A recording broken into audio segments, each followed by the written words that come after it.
4-5 দিনের মধ্যে প্রধান উপদেষ্টা অধ্যাপক ডক্টর মোহাম্মদ ইউনূস আগামী জাতীয় সংসদ নির্বাচনের তারিখ ঘোষণা করবেন বলে জানিয়েছেন জাতীয় পার্টির কাজী জাফর অংশের চেয়ারম্যান মোস্তফা জামাল হায়দার। বিকেলে প্রধান উপদেষ্টার সঙ্গে 14টি রাজনৈতিক দলের বৈঠক শেষে বেরিয়ে তিনি সাংবাদিকদের একথা জানান। রাষ্ট্রীয় অতিথি ভবন যমুনায় এই বৈঠক হয়। বিস্তারিত জানাচ্ছেন আলাউদ্দিন আল আজাদ। শনিবার বিকেলে দেশে বিরাজমান আইনশৃঙ্খলা পরিস্থিতি উত্তরণ, নির্বাচন সহ সমসাময়িক বেশ কিছু ইস্যুতে রাষ্ট্রীয় অতিথি ভবন যমুনায় প্রধান উপদেষ্টার সঙ্গে বৈঠক করেছেন 14টি রাজনৈতিক দলের প্রতিনিধিরা। এ সময় কয়েকটি রাজনৈতিক দলের নেতারা বলেন, জুলাই সনদ ঘোষণার সঙ্গে নির্বাচনের তারিখ জানাবেন প্রধান উপদেষ্টা।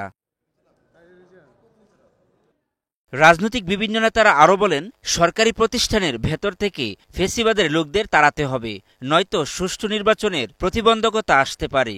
দেশে জাতিসংঘের মানবাধিকার কমিশনের কার্যালয় প্রতিষ্ঠার বিষয়ে আপত্তিও জানিয়েছে বেশ কয়েকটি দল।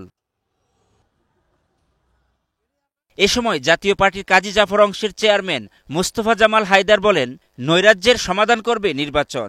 নির্বাচনের মাধ্যমে অনেক সমস্যার সমাধান হবে। বৈঠকে প্রধান উপদেষ্টা বলেছেন, তিনি আগামী 4-5 দিনের মধ্যে সংসদ নির্বাচনের তারিখ ঘোষণা করবেন। এর চেয়ে আনন্দের বার্তা আর কিছু হতে পারে না। মাননীয় প্রধান উপদেষ্টা ক্যাটেগরিক্যালি, আমি শব্দটা রিপিট করতে চাই, ক্যাটেগরিক্যালি উনি বলেছেন